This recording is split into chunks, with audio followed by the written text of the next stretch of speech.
Nah, hari ini saya coba share screen untuk sharing ya tentang rumah sakit aman bencana ya. Jadi ini Maret 2024 ya, Maret kemarin baru di launching. Jadi kita ada sosialisasi dari Kemenkes tentang rumah sakit aman bencana atau safe hospital seperti itu. Eh,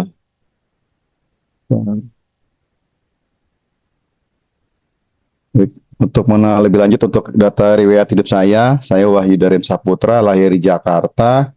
Ini ada alamat Gmail saya, ini alamat WA saya. S1 saya di UI, S2 saya di UHAMKA. Pengalaman bekerja saya bekerja di bidang kesehatan sejak tahun 2000 sampai dengan sekarang. Saya terakhir bekerja saat ini di Rumah Sakit Royal Progress, Jakarta Utara, rumah sakit kelas B, rumah sakit swasta ya. Kemudian kompetensi saya sebagai facility manager, manajemen risiko, ahli K3 umum Kemenaker, ahli K3 rumah sakit Kemenaker, tugas peran kebakaran Kemenaker, training of trainer BNSP, kemudian sebagai asisten ahli mutu layanan kebijakan dari Kemenristek Dikti, kemudian untuk Redoskos, Sismadak, kemudian asesor internal untuk STARS, kemudian PMKP, dan pasien safety dan manajemen risiko. Itu untuk data riwayat saya. Baik, nggak mengurangi waktu, mau cepat ya. Jadi kita bahas tentang rumah sakit aman bencana atau safe hospital. Jadi berdasarkan indeks bencana yang dibuat oleh Badan Nasional Penanggulangan Bencana, bahwa di Indonesia sejak tahun 2011 sampai dengan 2024 ini menunjukkan tren bahwa kabupaten kota provinsi itu banyak yang berisiko bencana.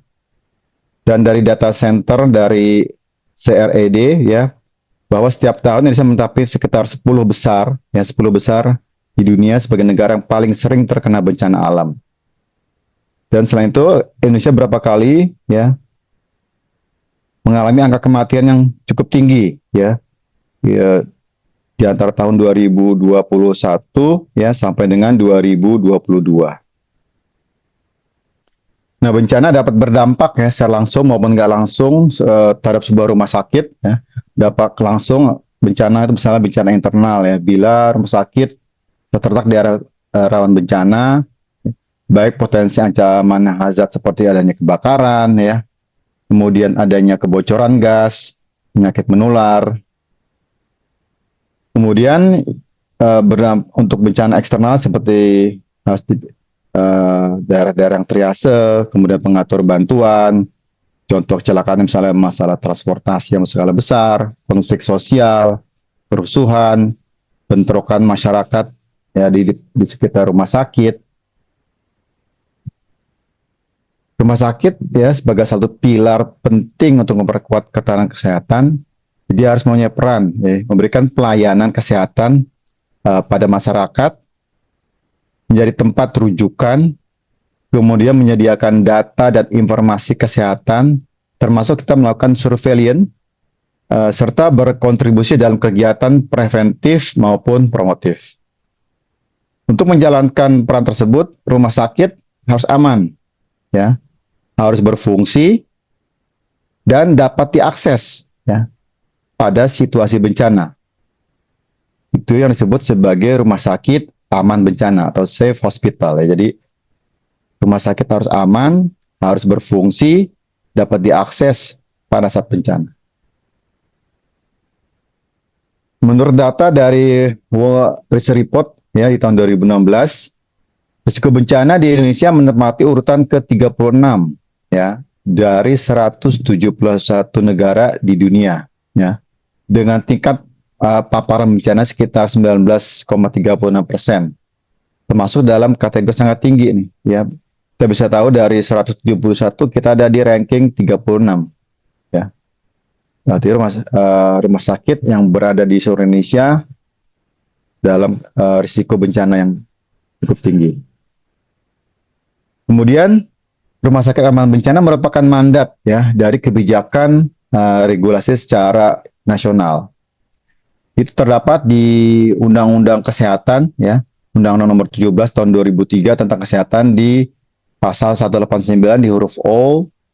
Kemudian ada di pasal 11 ya, di undang-undang yang sama itu disampaikan bahwa Pasienkes baik pemerintah pusat, daerah, masyarakat wajib memberikan pelayanan kesehatan pada bencana untuk penyelamatan jiwa, pencegahan disabilitas lebih lanjut, dan kepentingan terbaik bagi pasien. Ya. Jadi ini sudah dijamin ya teman-teman secara undang-undangnya di pasal 11 ini.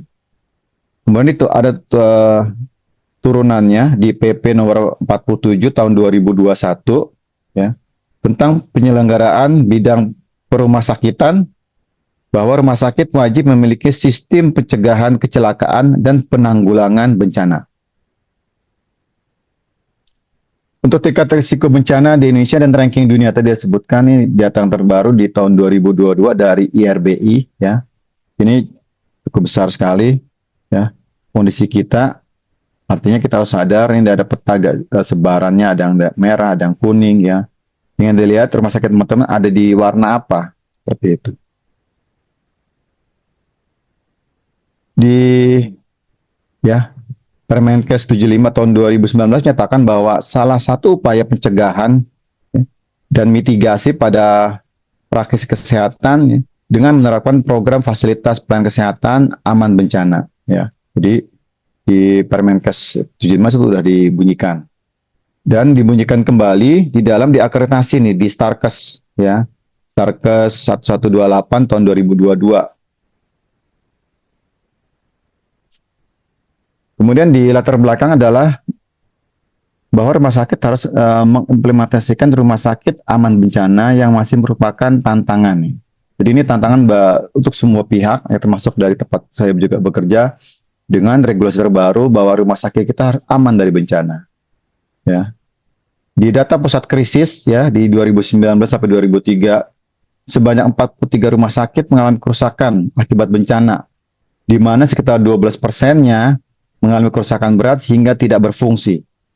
Nah, di beberapa contoh rumah sakit mengalami kerusakan akibat bencana alam. Ya, contohnya, ya, sewaktu terjadi gempa di Cianjur, ya, itu ada rumah sakit Sayang, kemudian rumah sakit Cimacan, ya, rumah sakit Hafiz, ya, rusak akibat gempa di Cianjur tahun 2022. Kemudian terjadi di rumah sakit di Lombok Utara, ya, saat terjadi gempa Lombok di 2018, dan terjadi di Palu ya di 4 kabupaten kota akibat gempa, tsunami, dan likuifaksi ya di 2018. Kemudian untuk mewujudkan ya rumah sakit yang aman terhadap bencana juga merupakan suatu komitmen ya. Jadi secara internasional itu merupakan komitmen. Ya.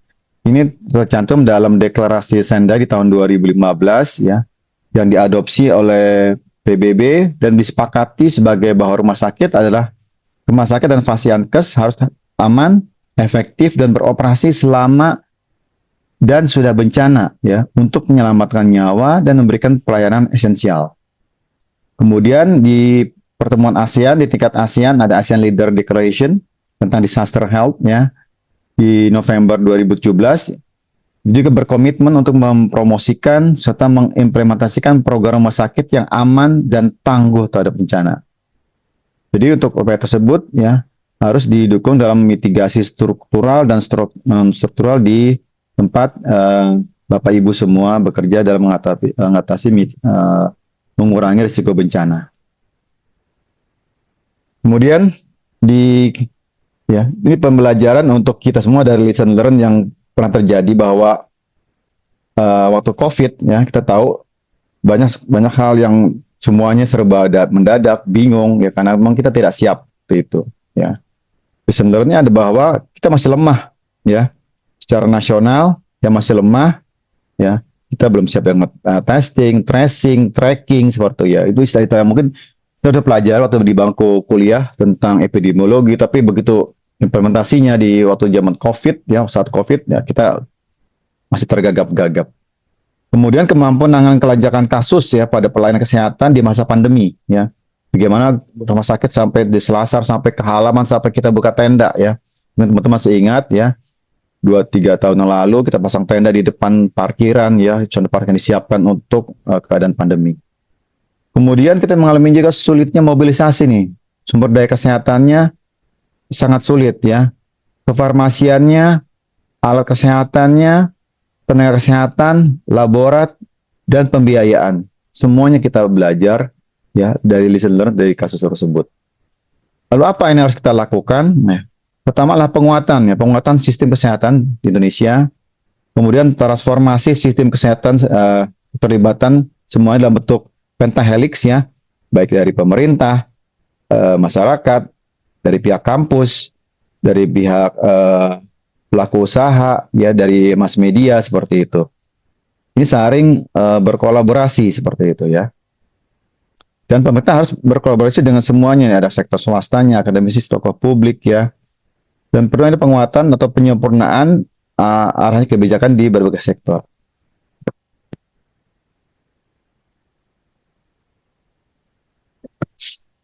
Definisi bencana. Ini menurut Undang-Undang 24 tahun 2007 tentang penanggulangan bencana. Jadi bencana itu terbagi atas bencana alam, ini bencana non alam, bencana manusia atau sosial. Bencana misalnya ada gempa bumi, ya tsunami, gunung berapi, banjir ya, keringan, angin kencang. Untuk bencana non alam misalnya ada pandemi, kecelakaan industri, ya, kebakaran hutan. Untuk manusia sosial ada konflik sosial, teror seperti itu. Ini sesuai dengan Undang-Undang 24 tahun 2007.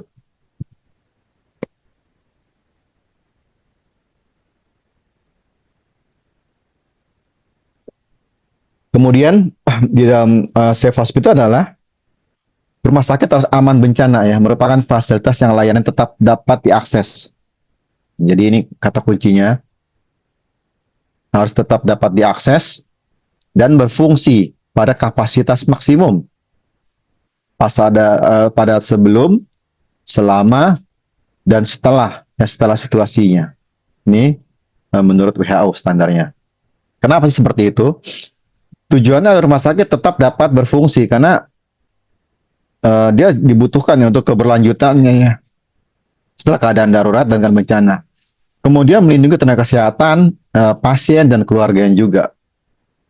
Harus melindungi bangunan fisik. Jadi bangunan fisiknya harus melindungi baik sarana, prasarana, sistem. Ini sudah ada di PMK 40 ya tahun 2022 tentang bangunan gedung ya untuk rumah sakit.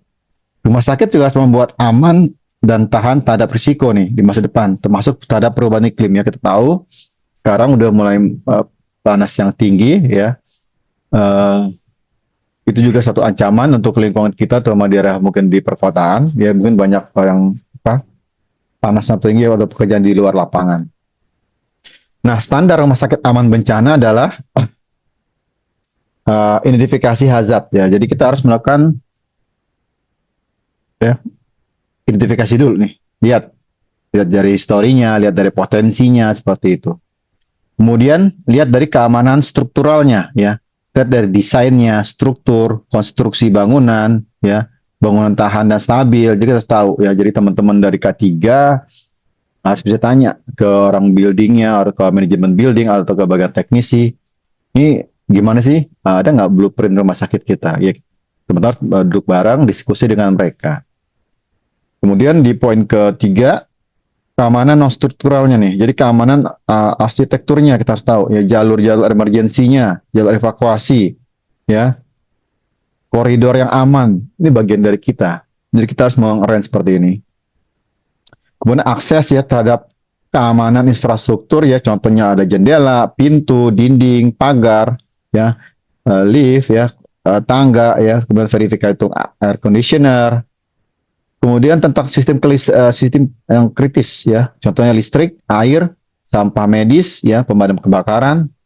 Kemudian sarana prasarananya nih, contohnya alat medis nih, laboratorium ya, perkantoran, gudang, penyimpanan dan pemeliharaan.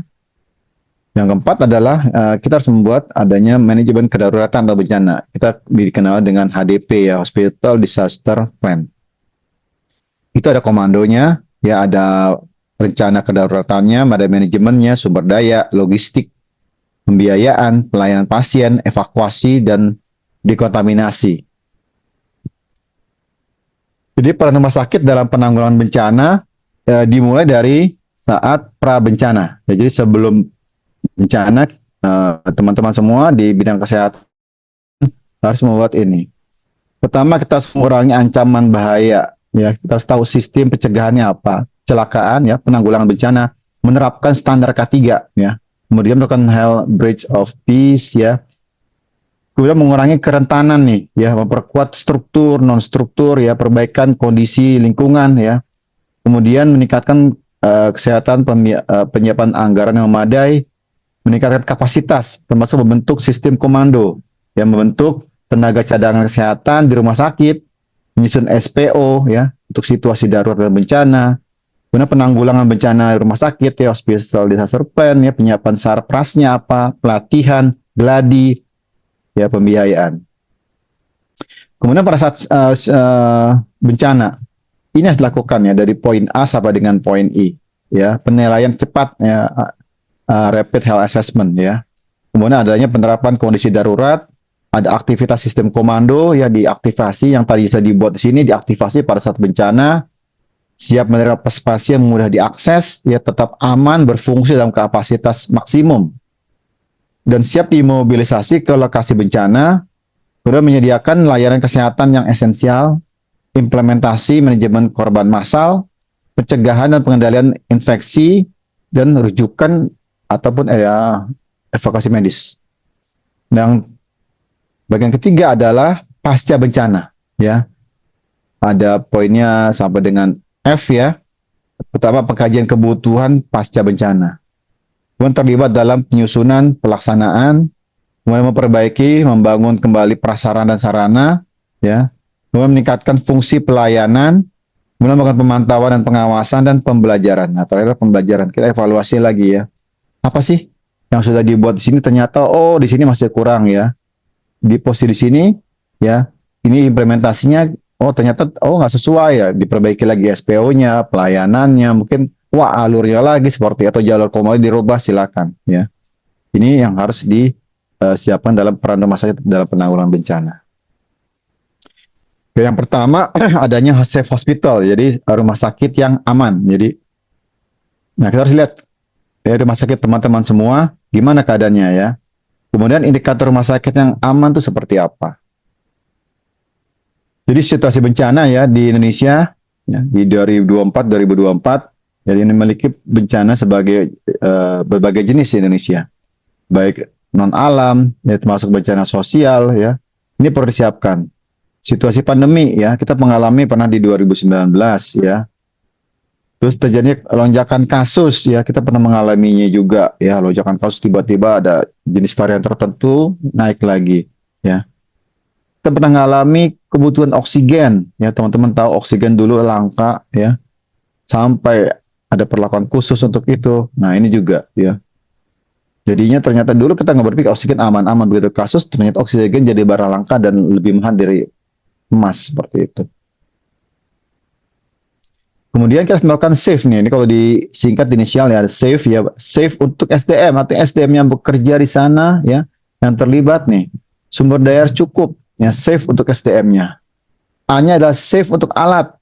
Nah, gimana dengan teman-teman alat semua di tempat teman-teman semuanya, ya. Jadi alat medis dan medis itu terasa cukup dan memadai, ya. Ingat kondisi normal dan kondisi tidak normal berbeda, ya, situasinya, penggunaannya. Kemudian aman untuk fasilitasnya nih, ya, safe facility, ya. Fasilitas dan bangunan harus aman, harus direncanakan dan disiapkan sesuai fungsinya nih, darurat. Artinya tentu saja beda perlakuan dan tindakannya. Mungkin dalam keadaan normal nggak mungkin kita buka kamar di lorong, di selasar ataupun di halaman. Tapi karena darurat, ya harus dilakukan, ya, seperti itu. Dan itu harus kita pikirkan juga ke depannya, ya, siap nggak lingkungan di tempat kita. Berikutnya adalah save untuk kebutuhan. Kita bisa memperkirakan kebutuhannya apa sih, ya, estimasi kebutuhan. Karena biasa pasien IGD, ya, mungkin di IGD teman semua mungkin di rumah di tempat kerjanya hanya 5 bed seperti itu. Tiba-tiba datang 20 orang masa kasus keracunan massal. Siap nggak, ya? Ya, pasti nggak mampu IGD-nya. Harusnya disiapkan berarti bed tambahan, mungkin ditarik dari kamar mana yang kosong atau dari gudang dikeluarkan. Nah, dari gudang juga kan nggak sembarangan, ada kunci yang kunci gudang, ada orangnya lagi seperti itu. Nah, persiapan seperti itu harus dipersiapkan ya, belum dari alat tadi ya, medisnya kebutuhan. Termasuk juga pembiayaannya ya, yang nggak normal ya, alat medisnya, nah itu harus disiapkan. Jadi ada save untuk SDM-nya, save untuk alat, save untuk facility, save untuk kebutuhannya. Nah, ini yang pertama ya, tetap harus aman, kata kuncinya aman ya. Kemudian yang kedua harus dapat diakses ya. Ketiga, nggak boleh kolaps ya, tidak boleh kolaps pada saat bencana ya. Gimana caranya? Karena waktu itu pasti kita, ya tadi saya katakan bednya hanya di IGD ya, IGD ya ada 5 bed ya. Tiba-tiba ya datang 20 orang keracunan ya. Jadi di IGD itu ada 25 orang. Ya, petugasnya ya dokter cuma satu, tambah perawatnya dua, tambah ADM-nya satu ya. Siap nggak benar lonjakan seperti ini? Datang pada hari libur pula. Artinya kan manajemen nggak ada, tutup ya. Mungkin pelayanan lain juga tutup ya. Poli tutup. Nah, ini menghadapi hanya 25 orang. Ya, gimana kalau lebih besar lagi? Kita memberikan layanan esensial juga tetap jalan nih. Mampu nggak kita ya pada saat libur? Berfungsi pada kapasitas maksimum ya. Jadi kalau dikatakan rumah sakit kelas B misalnya bednya 200 siap. Jangan hanya 200 di kertas, kenyataan di lapangan nggak 200 ya. Itu. Kemudian memiliki rencana dan tetap terorganisir. Jadi ada planning. Itulah gunanya perencanaan di awal. Dan harus tetap rapi, jangan gerabak gerubuk kalau istilah orang Jakarta nih. Ini mana dulu yang dikerjakan. Yang kelima ya, nakesnya harus terlatih. Dan kenapa sih? Karena ya harus tetap beroperasi. Kalau nggak terlatih nggak mungkin. Kita kerja terakhir kan, kita kerja sama ya, bekerja sama dengan orang lain, dengan instansi lain, rumah sakit lain, karena nggak mungkin. Bisa ada keracunan, ada luka bakar 5. Kita nggak punya unit luka bakar, ya rujuk ke rumah sakit yang punya luka bakar ya. Misalnya kalau di Jakarta ada Fatmawati, ada RSPP, misalnya ada rumah sakit Polri seperti itu. Dan rumah sakit kitanya, rumah sakit umum biasa, ya beda pasien penanganannya. Ya. Nah ini perlu semua faktor ini. Kemudian yang poin kedua adalah tentang search capacity. Apa sih search capacity itu ya? Apa saja sih komponennya? Ya. Search capacity adalah kemampuan sistem pelayanannya untuk secara cepat ya menambah kapasitas ya melebihi dari kondisi pelayanan normal ya untuk memenuhi kebutuhan. Artinya menambah kapasitas nih ya. Artinya kalau tadinya rumah sakit yang misalnya ke atas ternyata nggak cukup, ya kiri kanan kita pakai nih, kita extend ruangan ini, kita extend, kita ambil untuk pelayanan misalnya di kegawat daruratan seperti itu, life saving dulu kita jalankan. Inilah search capacity ya, kita harus bisa ke arah sini ya. Nah, di dalam komponen search capacity yang pertama ada struktur ya. Strukturnya gimana? Fasilitasnya nih, kita menggunakan fasilitas kesehatan yang udah nggak berfungsi lagi, udah memanfaatkan yang dapat diubah. Ya misalnya ada ruangan kosong, ruangan diklat ya, kantor bisa kita gunakan ya seperti itu. Kemudian kerjasama dengan Pemda juga, atau kerja Pemda, masyarakat sekitar. Karena kan kita nggak mampu, kita ajak relawan ya untuk membantu ya untuk mobilisasi pasien, atau merujuk pasien. Kalau ambul internal bawa keluar ikut dokter nggak mungkin, titip ya. Jadi digunakan perlunya adanya peran serta Pemda dan masyarakat nih. Ya. Kemudian staff ya. Staf SDM-nya. Berapa sih jumlah SDM kita? Ya tadi kita lihat kan di IGD tadi berapa ya. Dokter paling dinas sehari satu kan, tambah perawatnya 2 ya, tambah ADM-nya 1 ya. Paling berapa? 4 orang ya. Tiba-tiba datang 25 orang misalnya, luka bakar. Oh, pasti kalang kabut ya, sedangkan bed IGD-nya cuma ada 5 ya. Nih, SDM siap ya. Relawan yang berkompetensi ya. Dan kita harus tahu dia punya kemampuan apa sih, ya. Pelatihan apa saja, yang nggak cukup hanya BLS, ya mungkin punya ACLS atau apalah seperti itu ya. Kemudian adanya perlindungan, ya coverage-nya, ya. Kemudian untuk salary-nya gimana ya? tunjangan medisnya, tunjangan keuangan juga ini jangan jadi masalah ya. Semuanya bisa, iya tolong tapi gitu masalah pembiayaan jadi masalah. Ini juga harus disiapkan. Artinya entah dari mungkin dari pemerintah nanti mesti masuk ke sini. Dan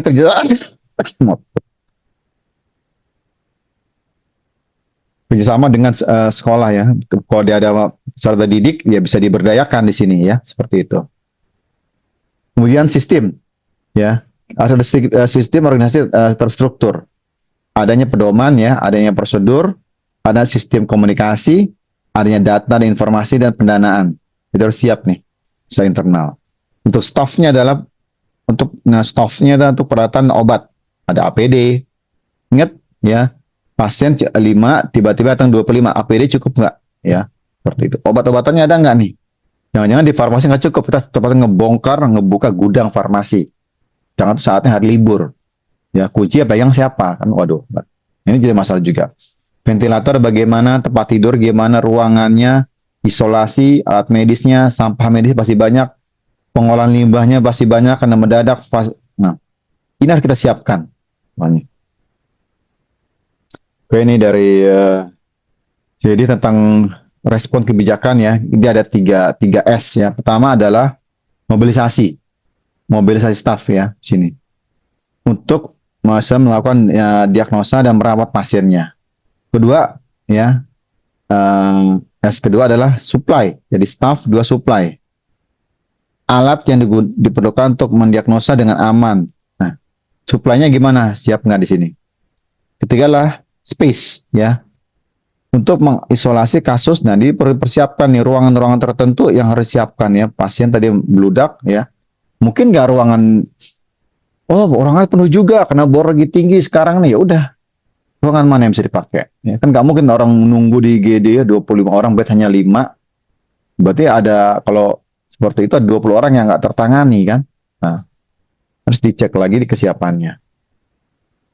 Kemudian langkah ketiga tentang konsep HDP ya, Hospital Disaster Plan. Ya, itu Pak, apa sih HDP? Kenapa kita susun HDP-nya ya? Ini pernah dibahas secara detail di pertemuan lalu, bulan lalu teman-teman silakan buka di YouTube-nya.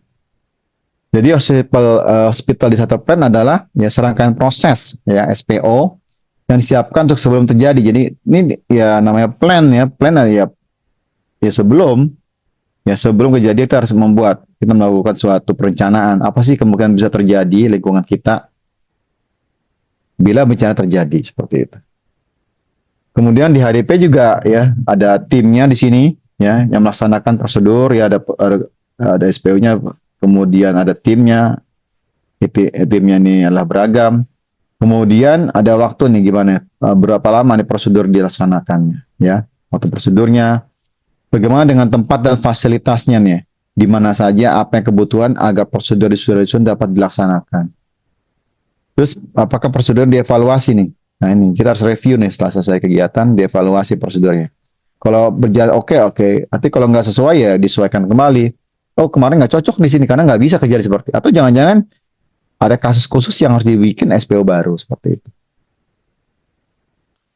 Kenapa ada perencanaan? Ya karena itu untuk mencapai tujuan butuh perencanaan juga nih. Jadi nggak mungkin kalau semua tanpa apa direncanakan, persediaan logistik kan nggak cukup ya kan, semua ada perhitungannya. Nyetok terlama juga nanti dikomplain ya, obat atau alatnya alkesnya kadaluarsa ya. Kemudian menggunakan rencana untuk membantu rumah sakit dalam apa yang harus dilakukan. Tugasnya ada ini sebagai K3 ya. Kemudian dibantu termasuk melakukan koordinasi. Kemudian harus ada namanya Hospital Incident Command System ya. Kita dikenal di tim tanggap bencana. Jadi bukan hanya kebakaran, tapi ini ya, dilibatkan ke bencana seperti ini ya. Tadi dimana dari persiapan, dari respon, kemudian dari recovery ya. Di sini dari circle disasternya, ini dari aktivitas, dari incident patient gate-nya mesti ada, incident respon gate-nya kita punya, recovery seperti apa, evaluasi ya. Ada skenario di dalam rumah sakit, misalkan dampak ancaman ya, kemudian tindakan disarankan dalam skenario ya. Suatu responnya berapa lama nih? 10 menit, 2 jam. Nah, kita harus hitungkan sini ya. Kemudian review terhadap insiden, memulihkan insiden dan revisi dokumen. Ya. Apa tuh komponen HDP dan bagaimana mempersiapkannya? Nah, teman-teman pasti tahu di dalam MFK ya, di dalam Starkes ya, di MFK 9 di EP1 ya, di poin A adanya kebijakan. Kemudian yang dilatar belakangi oleh keadaan geografi di wilayah rumah sakit, kemudian ada profil rumah sakit dan ada kapasitasnya ya. Kemudian di MFK juga di EP2 dan EP3 ya, kita membuat HVA ya. Nah, ini di sini muncul HSI ya. Jadi kemarin juga ada pertanyaan nih karena di Starkes yang baru belum nggak ada HSI ya teman-teman. Ini adanya saya tuh ketemunya waktu di SNARS ya. SNARS ya. Kalau di Starkes itu tidak ada ya. Jadi saya dengar katanya nih akan direvisi Starkesnya. Jadi akan tambahkan dibunyikan tentang HSI, tentang apa ada penambahan untuk di 2025. Jadi Starkes yang sekarang akan diadopsi, direvisi karena kalau kita standar di ini nggak muncul ya. Ini muncul di SNARS nih ya. Kemudian adanya peta risiko ya, dibahas tentang sistem struktur ya, peta risiko yang ada di rumah sakit.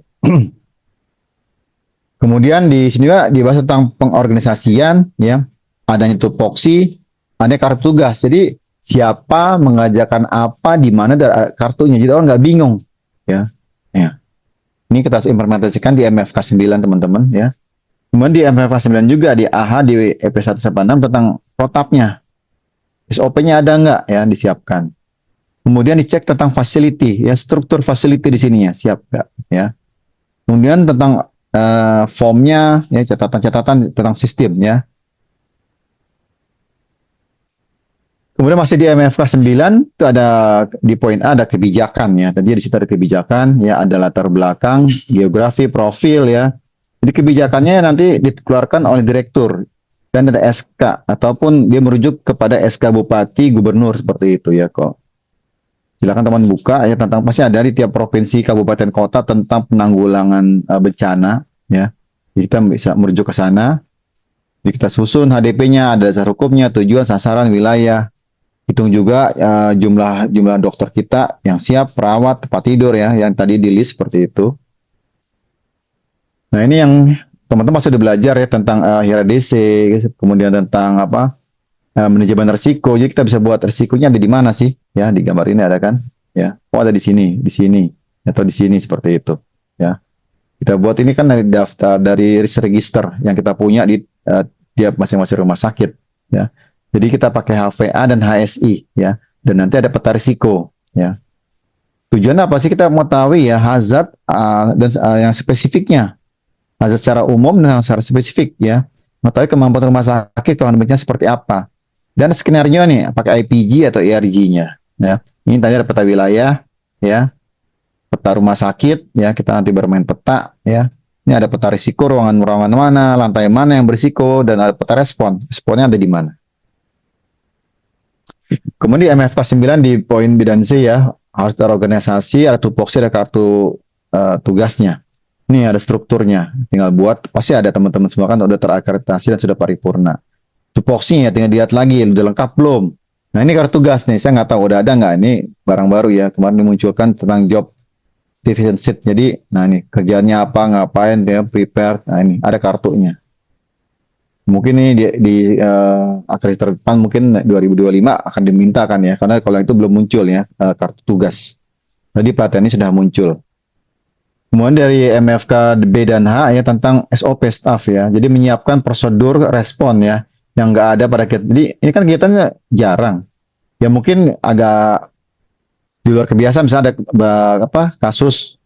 Saya ingat misalnya contoh di Jakarta waktu terjadi ledakan di depo Pertamina Pelumpang, itu nggak pernah kepikiran saya juga ya, itu bisa meledak dan bisa sedemikian hebohnya, banyak orang luka bakar gitu kan.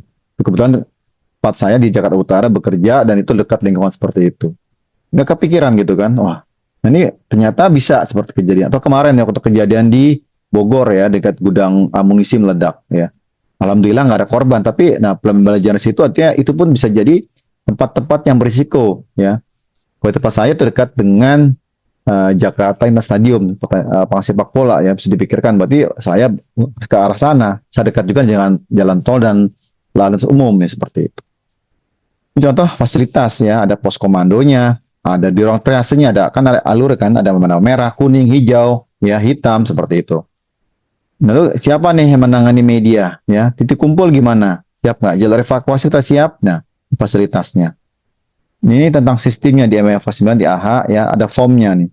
Ada form khusus yang harus kita buat antar lawan. Nah, ini menyiapkan HDP. Jadi kita siapkan dari poin pertama, siapkan tim penyusunnya nih. Dan timnya ada multidisiplin nih. Jadi nggak jangan hanya perawat semua atau K3 semuanya enggak. Semuanya ikut dicemplungin ke sini timnya ya, sesuai dengan fungsinya dia. Bisa saja dia di jabatan sehari sebagai kepala perawat, tapi pada saat ini mungkin dia sebagai, nah, disesuaikan lagi ya. Nanti kita bicara struktur di bagian belakang ya. Kemudian sistem tentang nih organisasi bisa dibuat, respon juga ya, protapnya harus dibuat, fasilitas dibuat seperti ini ya, sehingga kita tahu siapa mengerjakan apa. Nah, di Undang-Undang Nomor 17 juga ya, di pasal 111 ya, di sini dikatakan ya, pemerintah wajib memberikan pelayanan kesehatan pada saat bencana. Ya. Jadi di undang-undang dibunyi ini. Jadi nggak bisa menghindar ya. Siapapun yang bekerja di bidang kesehatan ini wajib memberikan pelayanan kesehatan pada saat bencana ya. Kemudian di Permenkesnya juga ini ada tentang program fasilitas pelayanan kesehatan aman bencana ya. Jadi rumah sakit harus bisa memastikan rumah sakitnya tidak hanya untuk berdiri, tapi juga bisa memberikan pelayanan yang aman ya. Harus siap berbagai risiko nih, termasuk perubahan iklim ya. Sekarang kita tahu lagi di mana-mana di luar negeri tentang stres ya, panasan tinggi itu bisa banyak juga tuh ya. Ini hati-hati. Dampak bencana pada rumah sakit ya bisa berdampak secara internal maupun secara eksternal ya. Dampaknya bisa di daerah yang bencana, kerusakan ya. Kalau eksternal misalnya gempa bumi, tsunami, gunung berapi. Nah, kalau internal misalnya kebakaran, kebocoran gas atau penyakit menular. Dan yang utama di Permenkes 1175 tentang adalah jangan lupa ya, karena kita ada pasien yang utama. Jadi ada pasien safety ya. Harus safety untuk pasiennya ya. Saja kita nanti kerjasama ini dengan pihak PMKP ya, penyelamatan pasien ya, seperti itu. Ada juga sistem pelaporannya ya, ini dilapor ke SP2 KPN seperti itu. Jadi ingat ada pasien safety-nya. Jadi sebenarnya siapa sih yang peduli ya sama fasilitas kita nih ya. Ini kalau banjir siapa peduli? Ya harus kita sendiri teman-teman. Ya kalau kita mengalami hal seperti ini, banjir ya, atau terjadi misalnya, nah ini gunanya ada PCRA ya, orang bekerja bangunan lagi diperluas, tiba-tiba kejatuhan benda, ada material, ada orang di bawahnya luka ya, bisa disegel teman-teman ya, gedung rumah sakit kita. Ini misalnya terjadi kebakaran ya di ruang genset ya, ini bisa lihat ini bencana juga ya. Gimana siapa kita, lingkungan kita ya? Kita pasti punya genset masing-masing rumah sakit. Ini juga ini kebakaran ya. Ini kita ada lift ya, terutama rumah sakit yang mungkin lebih dari 3 atau 4 lantai ada lift. Nah, hati-hati jangan sampai orang kejepit lift. Kemudian dalam pekerja ya ada renovasi, orang bekerja seperti ini. Ini gunanya PCRA. Ya, jadi kita lihat berjalan kan, jadi nggak ada orang nongkrong-nongkrong seperti ini, ya.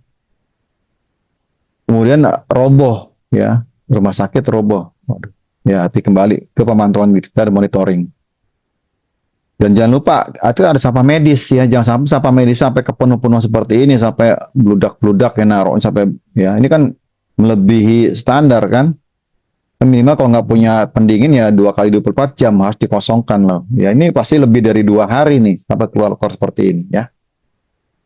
Kebakaran yang menyebabkan tewasnya 4 bayi yang baru lahir di India ya. Jadi rumah sakit ya, jadi saya katakan ada, kita mulai dari prabencananya ya, prabencana ya.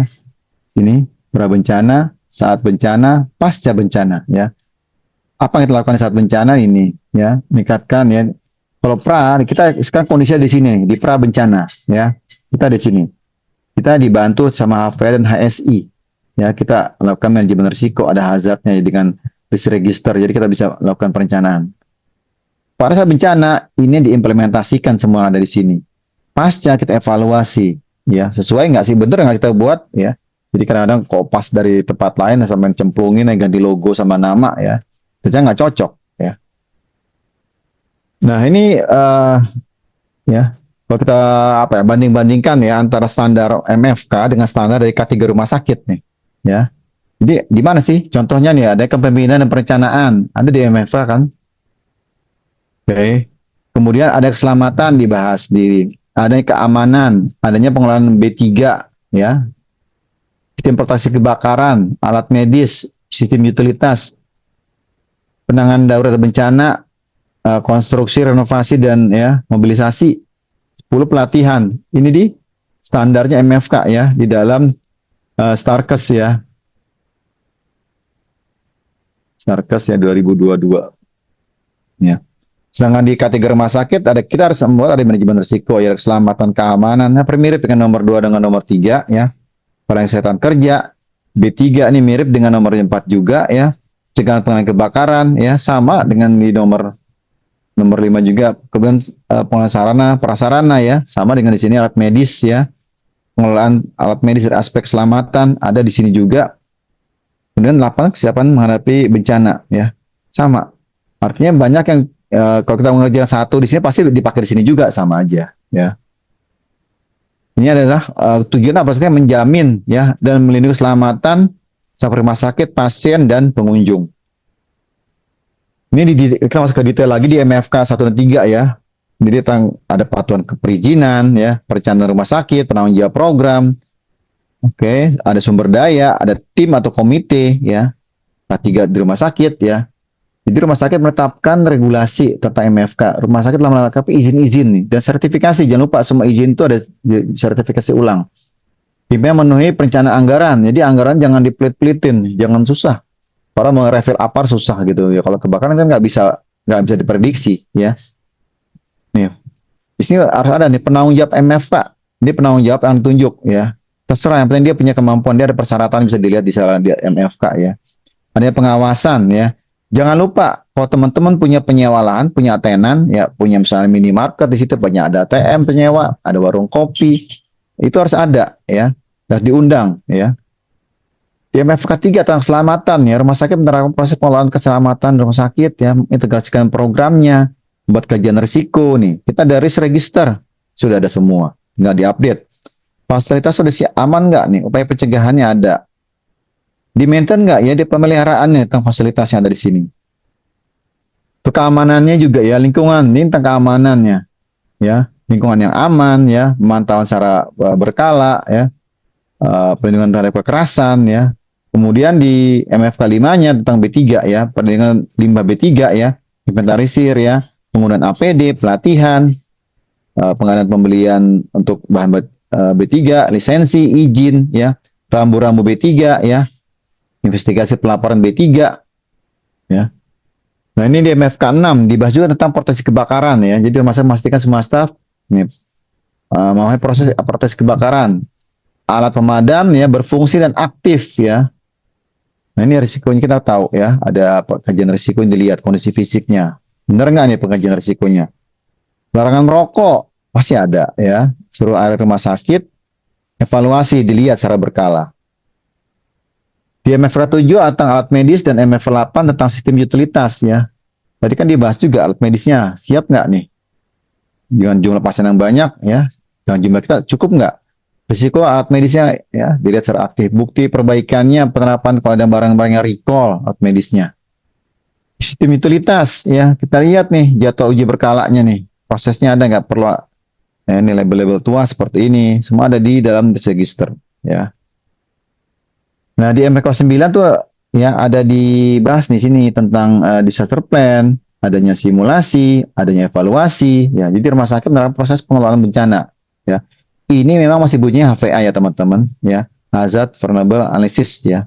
Tapi saya yakin mungkin di 2025 akan ada perubahan karena akan ditambahkan tentang HSI karena kemarin pelatihan HSI muncul ya. Kemarin kan nanya kok di ini enggak ya, enggak muncul Starkes ya. Dengan di SNAR 2018 tuh muncul HSI ya. Dia akan direvisi tentang Starkesnya. Buat program pengelolaan bencana di rumah sakit ya. Ini HVA sudah ada, simulasi ya harus dilakukan, ya ada debriefing udah ada kita lakukan. Staf dapat menjelaskan atau memperagakan nih waktu bencana. Kemudian kita area dari kontaminasi kan ada nih di IGD kan. Di situ ada apa? Ada air washer ya kan? Air washer sama emergency emergency shower ya kan? Ya, ada di situ ya teman-teman ya. Kan banyak ada 6 tempat di rumah sakit tuh harus ada ya di orang dokumentasi, ruang lab, TPS seperti itu jumlahnya ada ya. Kemudian dibahas konstruksi juga dibahas nih, makanya teman-teman kita sebut PCRA ya.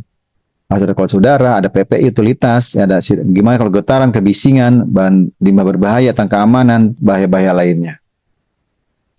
Kemudian pelatihan juga ya, di pelatihan juga dijelaskan. Jadi di dalam pelatihan tuh kita ajarkan tentang bahaya alat medis, sistem utilitas, ya, tentang bencana, ya, pengelolaan seperti apa. Jadi kalau di tempat kami pelatihan itu ini dapat semua nih, ya, diajarkan pada saat orientasi umum. Ya, jadi materi dapat dia. Nah, kebutuhan SPO untuk menghadapi HDP ya, gimana mengaktifkan bencana, gimana penugasan-penugasan seperti itu, ya. Ini ada buku pedomannya dan teman-teman bisa download ya, ini free ya tentang kesiapsiagaan, kemudian rumah sakit aman bencana atau safe hospital, ya. Ini satu SPO yang akan harus disiapkan teman-teman, akan bisa dicek ya kalau sudah ada, alhamdulillah, kalau enggak ya mungkin mulai dicicil dari sekarang ya. Ini topik-topik dari SPO-nya yang harus kita siapkan ya menghadapi rumah sakit aman bencana ya. Untuk SPO gempa bumi, tsunami, silakan ya. Tentang yang sudah ada oke, kalau enggak tinggal dilengkapi. Ya kalau mau buat nggak ada apa ya, buatnya satu seperti ini ya. Kita buat ada nggak sih masalah gap dengan simulasinya? Lihat teman turunan seperti apa, lihat referensinya ya.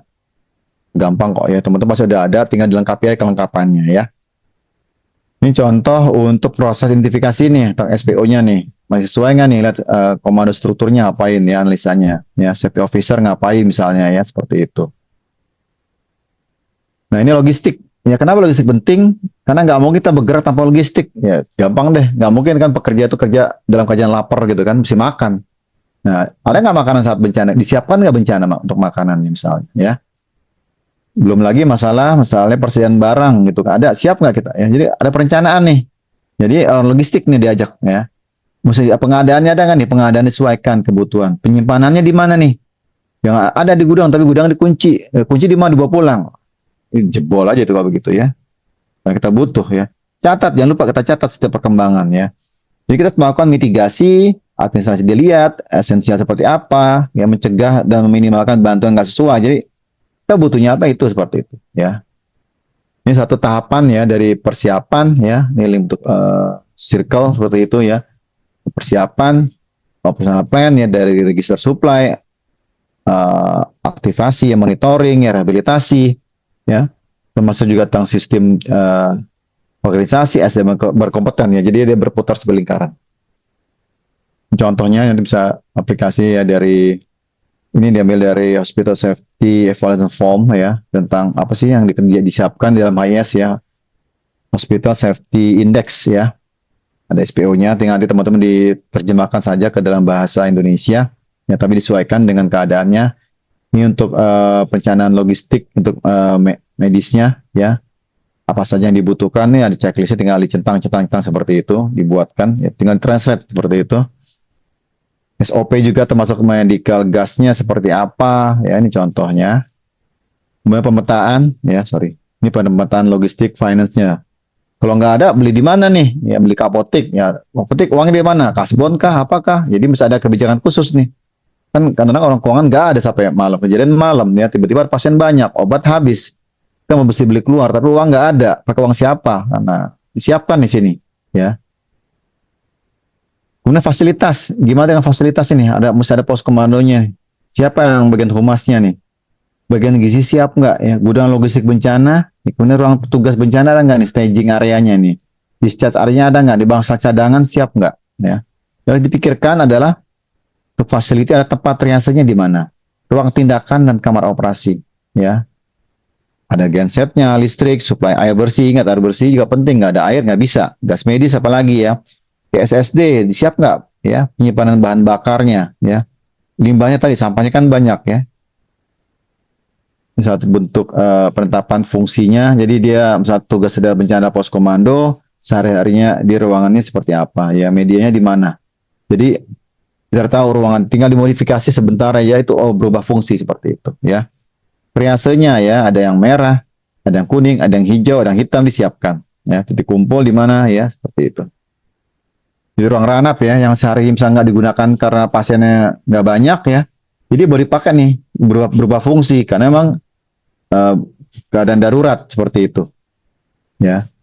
Kemudian ada subclusternya, ini contoh misalnya ya, dibuat slik seperti ini sehingga kita terdata. Nah ini juga kita harus punya peta nih, peta ini contoh rumah sakit ya. Area-area mana nih? Ya ini kebetulan ada apa? Daerah sungai gitu kan. Ini lalu lintas jalan. Titik kumpul di mana nih? Ya, titik merah di mana nih? Ruang informasi di mana? Nah, ini gunanya kita tahu. Jadi kita bisa menempatkan tempat-tempat rawan di tempat kita nih, ya. Area-areanya seperti apa. Nah, ini struktur ya, teman-teman tinggal disesuaikan untuk struktur ini. Bisa ada komandan. Komandannya siapa nih? Ya, jangan tunjuk-tunjukkan ya. Jadi udah ada nih. Kemudian jadi ya, public information officer. Jadi kalau ditanya media siapa yang jawab? Jangan semua mengikut menjawab. Nanti salah. Nggak bisa bertanggung jawab ya. Liaison officer siapa ya kalau ada pendamping? Safety officernya siapa nih? Ya, siapkan. Ini ada operasional, ada planning, ada logistik, ada finance ya. Kan tinggal kita tarik sebentar. Ini pasti orang logistik, ini orang keuangan.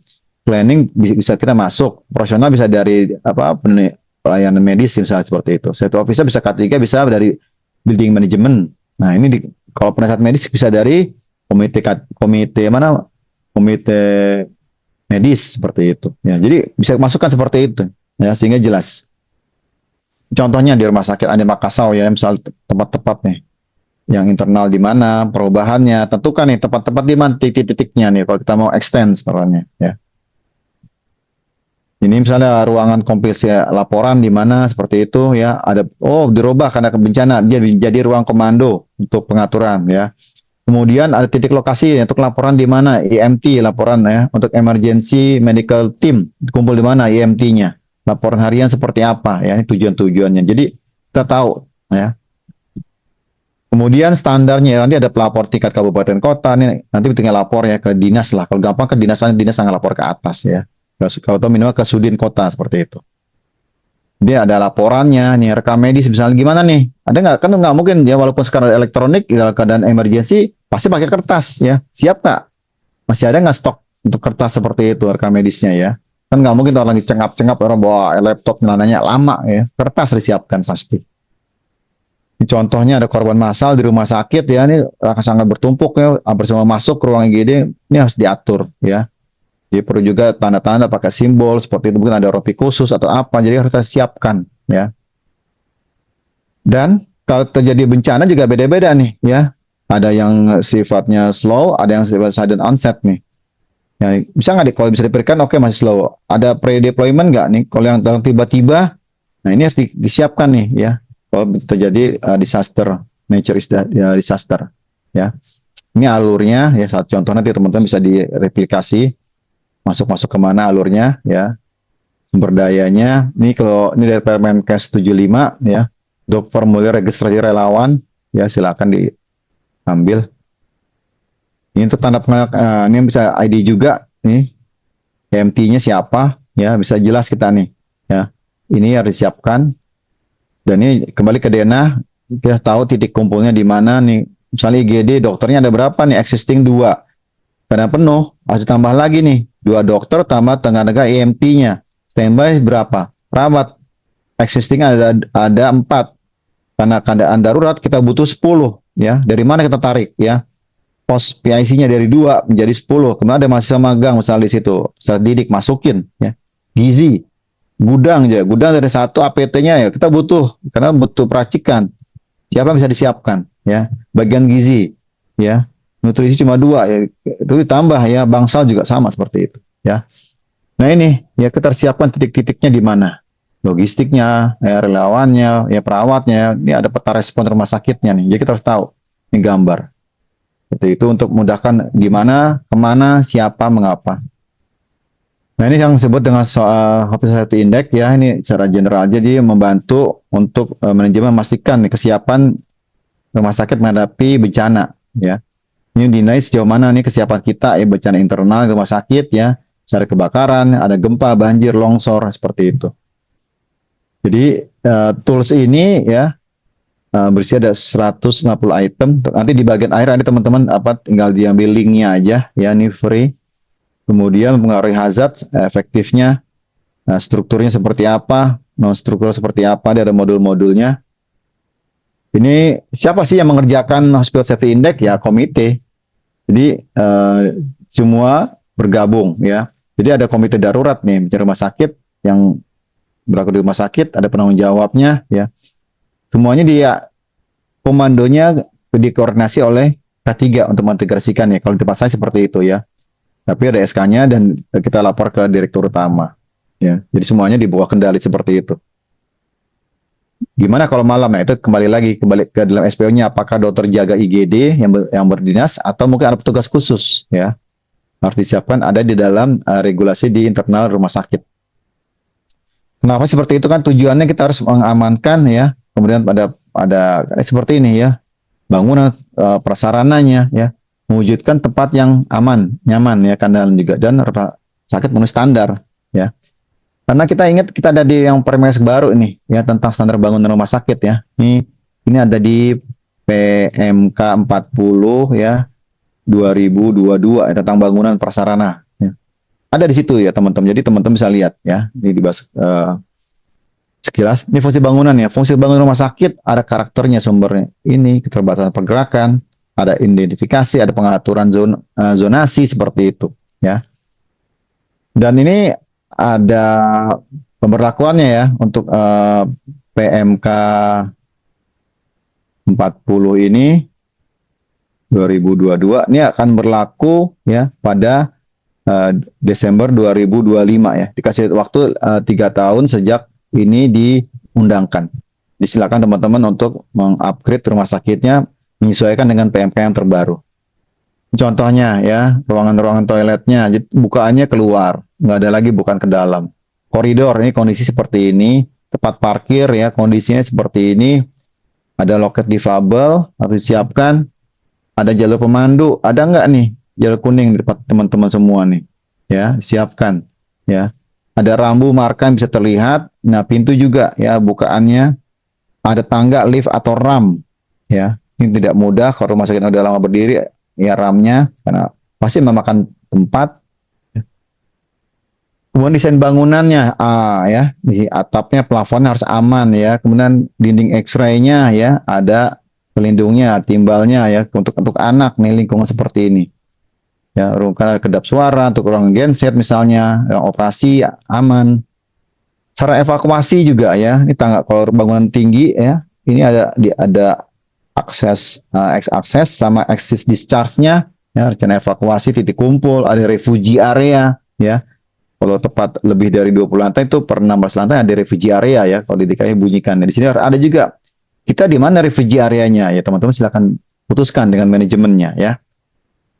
Struktur bangunannya nih ya, ada kategorinya kan, ada 1, 2, ada risikonya juga. Kalau kokoh, kuat, safety, bicara secara detail, pengaturannya, tentang bangunan, kita dibahas di situ tentang air bersih, air limbah, tentang drainase air hujan, kebakaran, proteksi kebakaran, aktif pasif ya, komunikasi, sistem kelistrikannya gimana, ya ada nggak backupnya, limbah padat ya, proteksi terhadap petir ya, uap dan air panas, ini ada di dalam sistem utilitas bangunan rumah sakit ya di PMK 40. Termasuk nanti desain bangunan juga ada kualitasnya, keandalannya, penyalurannya, termasuk sistem proteksi kebakaran ya. Jadi kalau udah di atas 4 lantai dia harus sudah sistemnya ada otomatis ya, bukan lagi pakai APAR ya. Nah, ini juga kalau lantai 2 sampai 4 nih otomatis ya sistemnya teman-teman ya. Tapi kalau lantai 1 masih sistem manual ya. Jadi kalau rumah sakit lebih dari 2 lantai ini dasar hukumnya ya.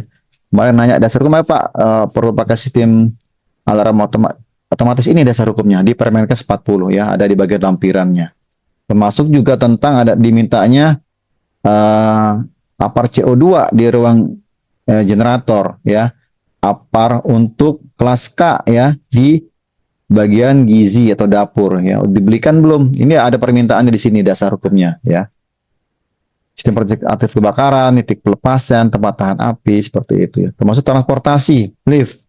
Liftnya apa yang kita lift pasien kah, lift pengunjung atau lift service ya, termasuk untuk dump rider ya.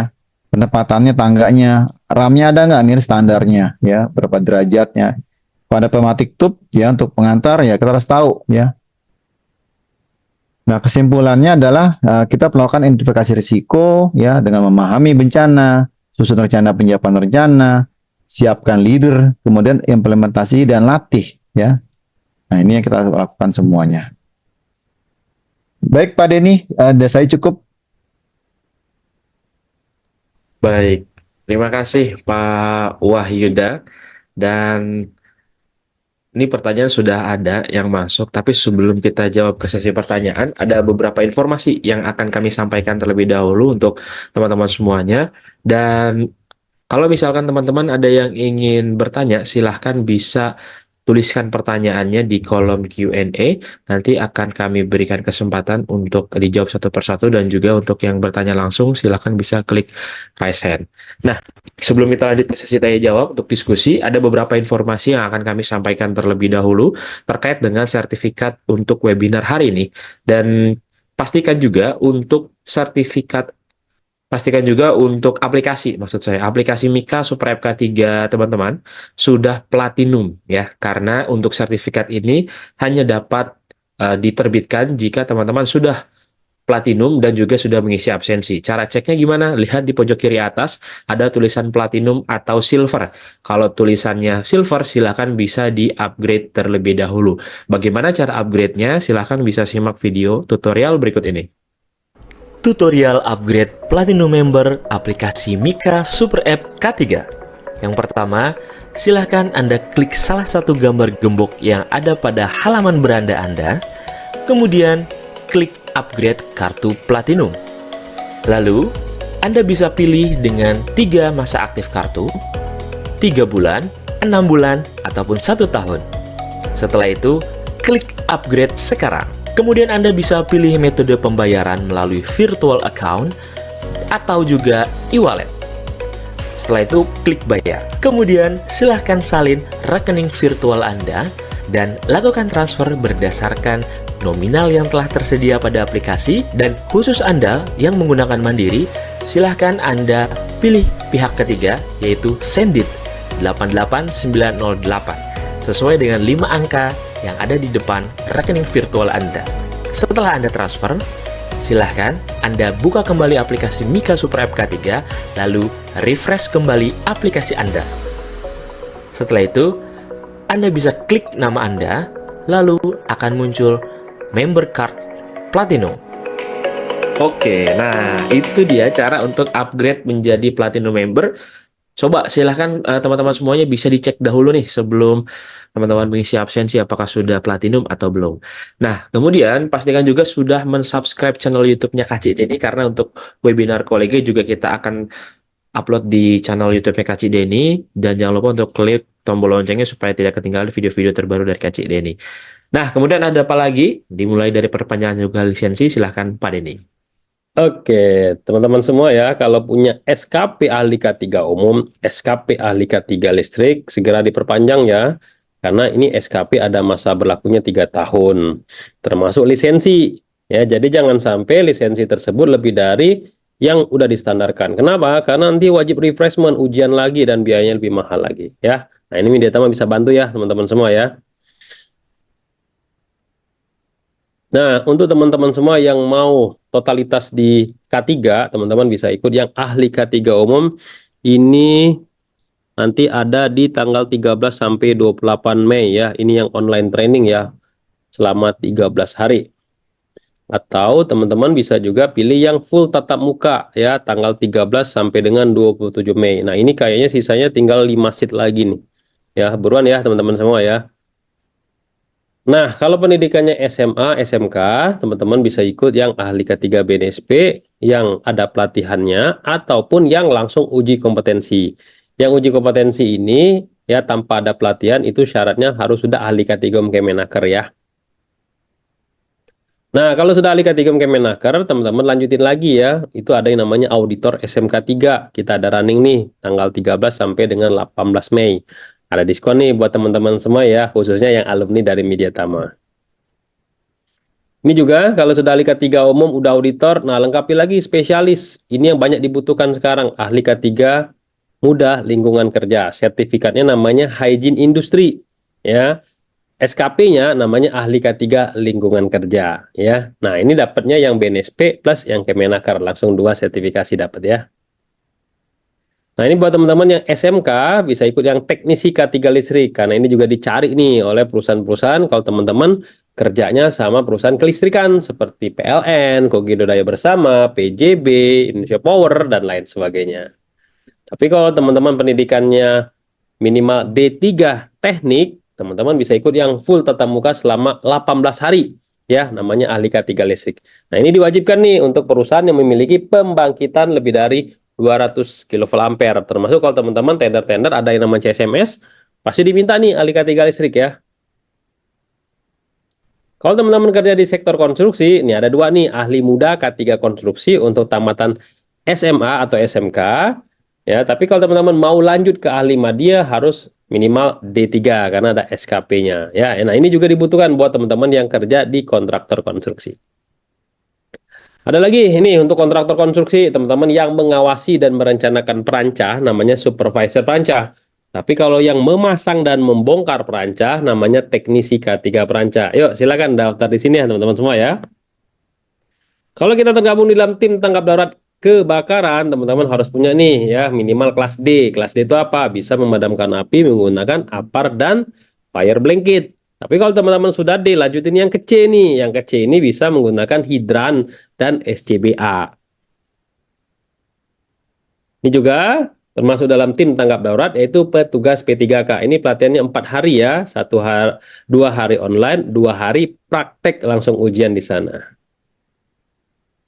Kalau kita bekerja di ketinggian masih di atas platform perancah, kita harus punya sertifikasi dan lisensi namanya TKBT, Tenaga Kerja Bangunan Tinggi, level 2 ya. Tapi kalau kita bergelantungan menggunakan akses tali saja, seperti kerja di gondola, atau kita bekerja di bidang tower listrik, atau di cleaning service, dan lain sebagainya, ya, yang bergelantungan menggunakan akses tali namanya TKPK 1, ya. Nah, ini penting buat teman-teman semua ya, sekarang dibutuhkan semua ini. Ini juga kalau teman-teman mau dapat CEO, operator forklift, nah ikutnya di Media Tama nih. Kenapa? Karena pelatihannya secara online, ujiannya juga secara online di pabriknya masing-masing. Enak kan ya, nggak perlu datang ke Jakarta. Nah, kalau kita kerja di rumah sakit, nah relate juga dengan materi kita hari ini ya. Nah, rumah sakit itu membutuhkan namanya akreditasi ya, atau K3 rumah sakit. Nah, teman-teman bisa ambil yang Kemenakernya nih, K3 rumah sakit. Ini pelatihannya secara online, ujiannya juga online. Termasuk juga para medis K3 muda, BNSP. Nah, bedanya K3 rumah sakit itu Kemenaker, para medis K3 muda itu BNSP. Nah, ini ujiannya semua online training ya. Trainingnya online, ujiannya juga online. Nah, yang mana dibutuhkan? Tanya dulu ke rumah sakit, ke klinik, atau vaskes, teman-teman semua butuh akreditasi yang mana. Semuanya diakui ya, mau Kemenaker, mau yang BNSP. Kalau kita dikerja di ruang terbatas, ya confined space, teman-teman wajib juga nih punya sertifikasi namanya teknisi K3 ruang terbatas. Nah, ini juga ada prakteknya nanti teman-teman masuk ke dalam ruang terbatas sambil menggunakan SCBA. Nah, kalau kita mau kerja di sektor migas, teman-teman yang tamatan SMA, SMK bisa ikut yang operasi K3 migas. Tapi kalau sudah pendidikan minimal D3, ikutan yang pengawas K3 migas. Bagi yang sudah punya pengalaman, bisa langsung uji kompetensi ya, tanpa ikut pelatihan lagi. Dan harganya pasti lebih murah. Nah, ini juga khusus untuk teman-teman ahli K3 umum nih, ya wajib juga nih ikut yang insiden investigasi. Ini juga trainingnya online, ujiannya juga online. Nah, ini bagian dari value kita kalau nanti ditanya apa kelebihan Anda gitu ya. Saya punya sertifikasi petugas investigasi insiden gitu ya dari BNSP. Ini ATK yang teman-teman akan terima ya kalau nanti teman-teman pelatihan dan sertifikasi yang di Media Tama, tapi tergantung dari pelatihannya masing-masing ya. Ada tas, buku agenda, lencana, e-money, pulpen, kemeja, notebook, pin dan lain sebagainya. Kita akan kirim kalau yang online, tapi kalau yang yang blended atau yang tatap muka kita berikan pada saat hadir buat teman-teman semua di media tama. Lanjutin, Pak Arif. Oke, nah kalau misalkan teman-teman semuanya terlewat nih untuk mengikuti webinar kolega, jangan khawatir. Nah, misalkan minggu kemarin, saya terlewat, tapi saya pengen sertifikat yang minggu kemarin atau Sabtu kemarin ya. Nah, bisa kunjungi di websitenya milea.app. Kemudian nanti teman-teman silahkan daftar dulu nih akunnya di websitenya Milea.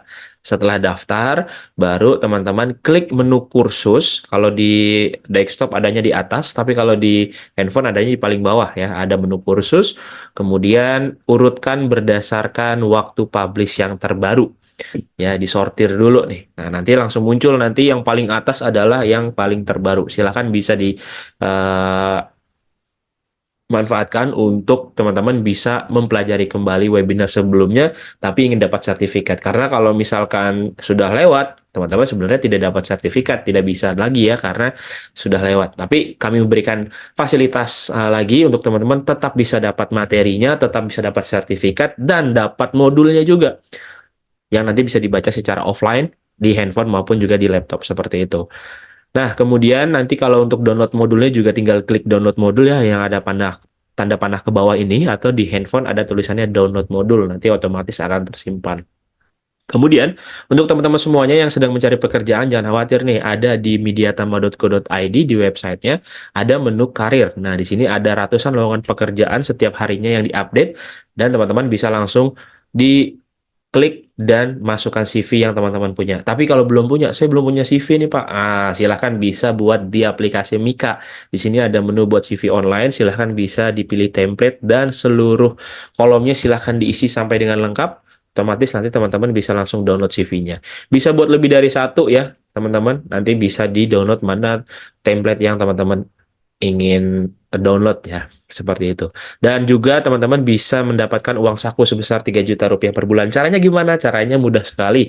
Di aplikasi Mika itu ada yang namanya menu referral. Nah, kita menggunakan sistem referral. Bagaimana caranya? Nanti teman-teman bisa gunakan kalau misalkan ada pelatihan yang berbayar dan teman kita misalkan ingin ikut pelatihan nih. Nah, silakan berikan kode referralnya, nanti kita akan mendapatkan fee sebesar 5%. Bagaimana cara penggunaan kode referral dan pencairan kode referral, pencairan uangnya? Silakan bisa simak video berikut ini.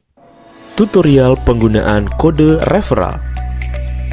Yang pertama, silahkan klik menu akun, lalu klik menu referral, kemudian salin kode referral ke pelatihan yang Anda inginkan. Kemudian, pilih pelatihan yang Anda inginkan. Lalu klik proses pemesanan. Lalu masukkan kode referral Anda. Lalu klik selanjutnya, otomatis akan muncul pada detail pesanan Anda. Selanjutnya, tutorial penarikan saldo referral. Yang pertama, silahkan Anda klik ubah rekening. Kemudian, lengkapi biodata rekening Anda, lalu klik simpan. Kemudian klik tarik saldo, lalu ajukan penarikan saldo minimal 1,3 juta, dan klik ajukan.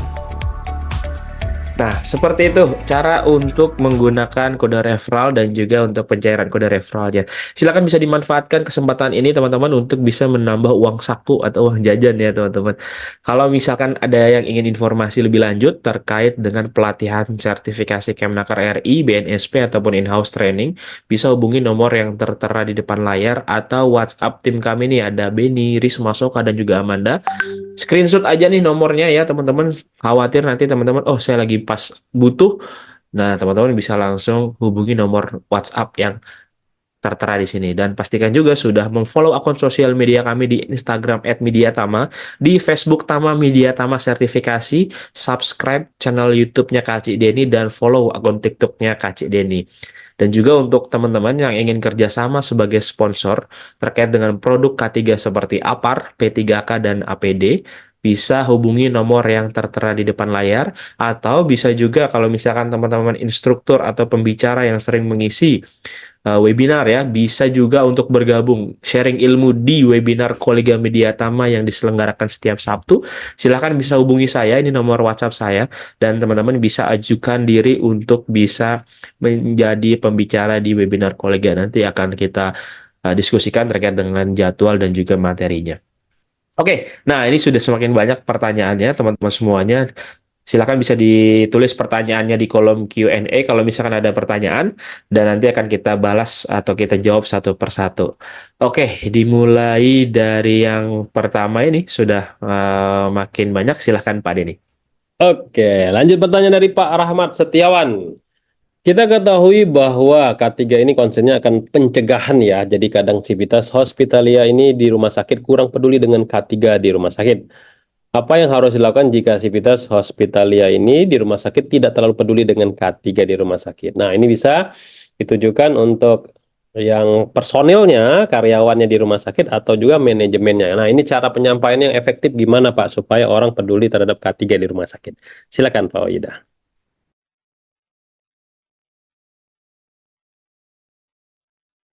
Suaranya belum masuk Pak Wahyuda. Oh ya, baik. Di tempat saya, sejak awal karyawan masuk itu ada namanya orientasi umum Pak Denny. Jadi 4 hari pertama dia nggak kerja dulu, itu dapat materi itu. Salah satu dari K3.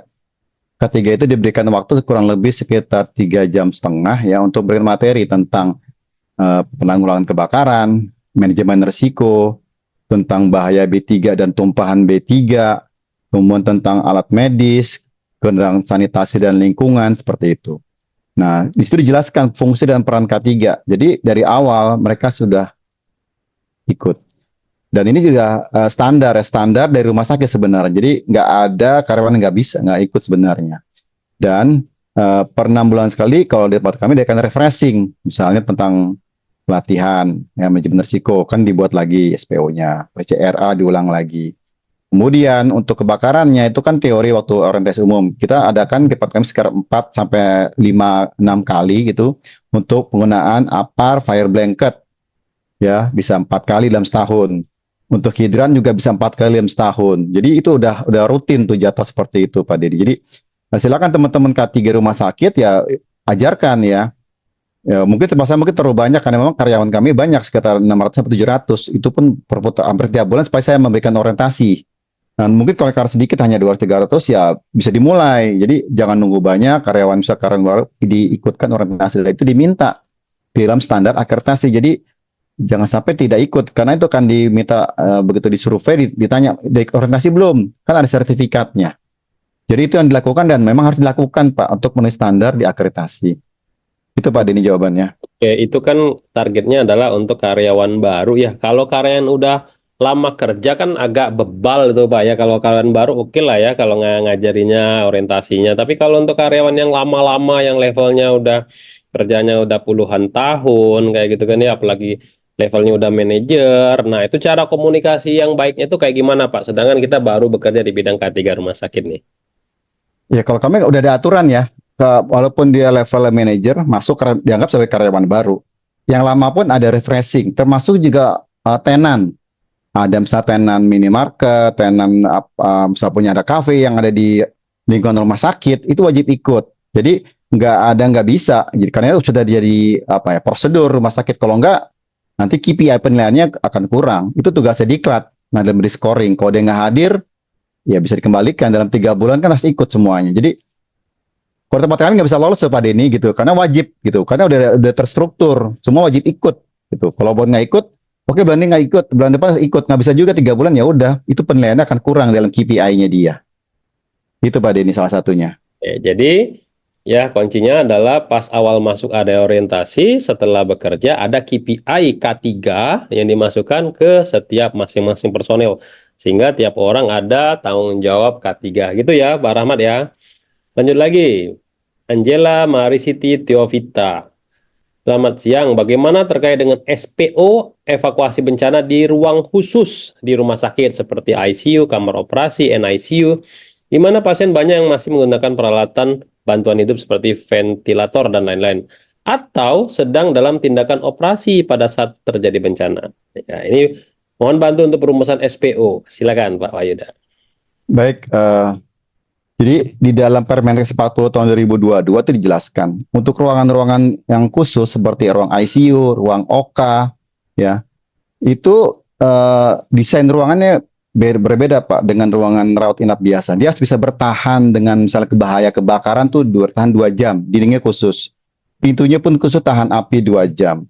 Karena gini, nggak mungkin orang dievakuasi misalnya lagi operasi, ya ke titik kumpul, turun ke bawah.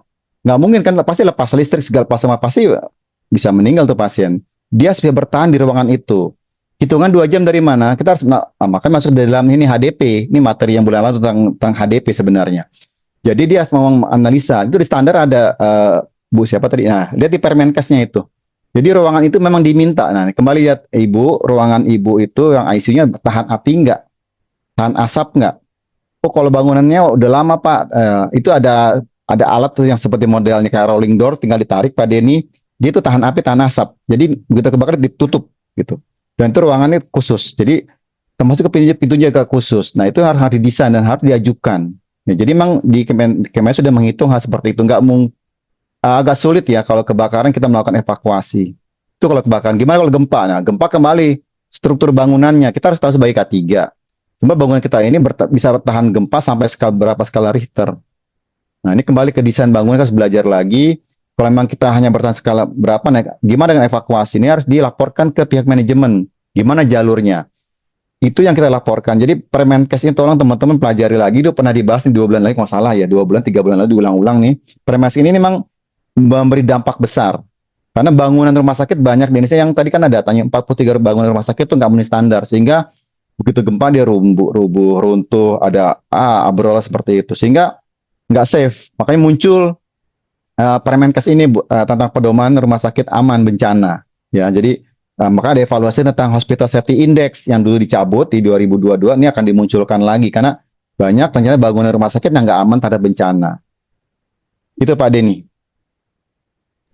Oke, gitu ya teman-teman semua ya. Jadi setiap bencana diidentifikasikan dulu, lalu mungkin disimulasikan dan pastikan semua tempat seperti tempat operasi tadi sudah bisa menahan ya teman-teman semua. Kayak kebakaran tadi minimal 2 jam, kalau gempa bisa strukturnya itu kekhususan. Nah itu teman-teman sebagai kita praktisi K3 rumah sakit harus diidentifikasi dulu untuk tempat-tempat yang memang ada yang perlakuan khusus ya, seperti ruangan khusus di rumah sakit tersebut. Oke, lanjut lagi. Pak Santo nanya, untuk aturan bukaan pintu toilet harus keluar, ini hanya untuk rumah sakit atau semua gedung? Nah, ini bukaan itu kan, pintu kan, kalau keadaan darurat kan harus didorong gitu ya Pak ya, kalau keadaan darurat. Apakah ini hanya di rumah sakit atau semua gedung nih Pak? Ataukah pintu-pintu keadaan darurat? Ini saya juga kadang ke hotel juga. Ini orang yang bangun hotel pun kadang nggak ngerti K3. Jadi ketika saya dorong ternyata nggak bisa, ternyata harus ditarik. Padahal itu statusnya adalah pintu darurat. Silakan Pak Wahyuda di komentar. Baik. Untuk pintu toilet itu ada di Permenkes tadi 40 ya, sedang dibuka. Itu kebukaannya keluar. Kenapa sih harus keluar? Karena gini, kalau terjadi musibah orang pingsan di kamar mandi, terus dia menghalangi pintu ya, ini pintu nggak akan bisa buka ke dalam Pak Denny karena ketahan, itu udah pasti tuh ya. Dan itu maka sekarang tuh harus dibukanya keluar, itu toilet ya. Nah kalau untuk pintu yang lain, terutama pintu yang emergency, itu bukanya sesuai dengan arahnya dia kemana gitu. Makanya ada panic bar kan ya Pak ya, di pintu panic bar. Jadi ide bentuknya bukan handle, bentuknya bentuk kayak batang gitu ataupun kotak, tinggal ditekan bisa disiku atau ditendang, dia akan lebih mudah dibuka. Jadi bukanya pun ke arah luar, ya. Nah itu biasa satu arah seperti itu. Nah bisa di 2 arah kalau dia memang dipakai untuk 2 fungsi. Tapi untuk arah evakuasi ke depan ya, ikuti arahnya seperti itu waktu desainnya. Jadi ini teman-teman harus komentar. Jadi lihat arah evakuasi jangan berlawanan arah dengan arah evakuasi, nanti nggak sesuai seperti itu. Nah kalau sudah sesuai ikuti, kalau nggak terpaksa diajukan tuh, mesti diputar di balik arah pintunya. Karena itu penting sekali. Karena orang dalam keadaan panik akan lari, nabrak, jeger. Kalau nggak, bukannya susah, dia akan megang handle-nya bisa, itu pun harus tahan panas ya.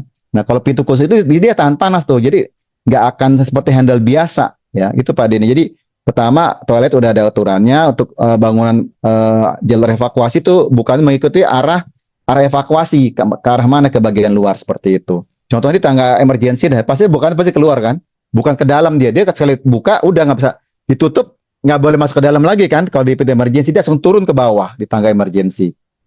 Itu Pak Denny. Oke, jadi gitu ya teman-teman semua ya. Jadi supaya kalau misalkan ada keadaan darurat, ada yang pingsan, ada yang apa, tidak terjepit dan tetap bisa terbuka pintunya. Oke, lanjut ya. Untuk Pak Hendra Zulkarnain. Untuk gedung 8 lantai dan ada rawat inapnya, bagaimana apabila tidak ada RAM-nya, hanya ada tangga darurat di lift saja? Silakan Pak. Baik, makasih. Memang masalah RAM ini agak susah juga ya, karena kalau sudah bangunan sudah jadi, RAM nggak ada. Nah, salah satunya adalah kita buat tentang sistem mobilisasi pasien, Pak. Ya, kan nggak mungkin diturunkan dengan tempat tidur kan. Nah, artinya turunnya dia dengan teknik. Pertama yang dijalankan pertama dengan cara kain dilipat seperti itu. Ya, 2 kain yang kokoh, yang kuat. Kemudian cara kedua dengan cara kasur. Jadi pasien ada di kasur, tapi kasur diikat, diturunin pakai tangga seperti itu. Artinya bisa, ya. Tapi gini, kalau di DKI tetap diminta Pak. Ya, walau Bapak nggak punya RAM, ditagih nanti oleh pihak suku dinas kebakaran. Karena nanti Bapak nggak, oke, bisa lo dapat SLF, cuma nanti jadi catatan rumah sakitnya belum dilengkapi RAM, gitu. Itu dikejar. Saya nggak tahu kalau di daerah, karena saya di Jakarta itu dikejar ya. Lengkap tak? Kalau dilengkap, oke. Kalau nggak ini akan jadi tagih. Pokoknya sampai selesai, sampai bertahun-tahun akan ditanya, harus diminta RAM. Ya, jadi memang kalau bangunan baru bisa persyaratan harus punya RAM ya. Tapi memang bagaimana kalau bangunan rumah sakitnya 24 lantai Pak Denny? RAM juga susah itu kan, muter-muter seperti itu ya. Jadi ada sistem ya, sistemnya mungkin ada lift khusus kebakaran yang memang didesain bisa membawa dan aman terhadap kebakaran seperti itu ya. Tapi sampai sekarang pihak damkar masih meminta tuh ya untuk rumah sakit tetap ada RAM-nya ya. Tapi kalau belum ada ya Bapak harus membuat sistem bagaimana untuk mobilisasi pasien kalau nggak ada RAM dengan alat khusus seperti tadi saya katakan. Itu yang coba diimplementasikan Pak untuk di rumah sakit yang belum ada RAM-nya. Terima kasih Pak Denny. Oke, jadi tetap wajib ada RAM-nya ya. Kalau nggak ada RAM-nya, mungkin disimulasikan dulu bagaimana mengevakuasi pada saat keadaan darurat ya. Jadi kalau di DKI kata Pak Wahyuda tadi pasti akan diminta ya untuk SLF ya. Oke, lanjut. Stephanie Yulia, apakah di laboratorium atau lab kesehatan harus juga menerapkan K3 rumah sakit seperti contohnya pada kedaruratan, yaitu pengadaan helm warna biru, merah, putih dan lain-lain. Silakan Pak. Baik, kalau di tempat kami itu nggak terkecuali ya, dimanapun pasti ada tuh. Yang helm itu kan ada papannya, papan namanya papan tangga bencana. Helm itu sebenarnya hanya menyimpulkan Pak Denny. Jadi yang misalnya helm putih penanggung jawab atau komando, dia mengatur. Jadi kalau ada evakuasi dia menghitung jumlah turun tuh berapa. Misalnya karyawan dari 10 yang turun 5, berarti 5 kan belum ada. Apakah tertinggal di atas? Helm merah biasa untuk APAR ya. Kuning misalnya evakuasi, yang biru misalnya untuk P3K. Itu artinya untuk jelas tugasnya siapa, mengapa dan apa yang dikerjakan. Dan kalau di lab di tempat saya itu udah standar, dia ada fire blanket, ada APAR ya. Nah, kalau bahaya kebakarannya kan teman-teman pasti buat kan pakai FSRA kan. Nah, kalau di laboratorium biasanya risikonya kebakarannya bersumber dari listrik. Karena hampir semuanya itu pakai listriknya, maka disiapkannya APAR-nya pakai CO2. Jadi ada CO2, ada fire blanket dan ada helm dan juga ada tanda arah evakuasi. Itu yang disiapkan di laboratorium. Ya, itu standar sih.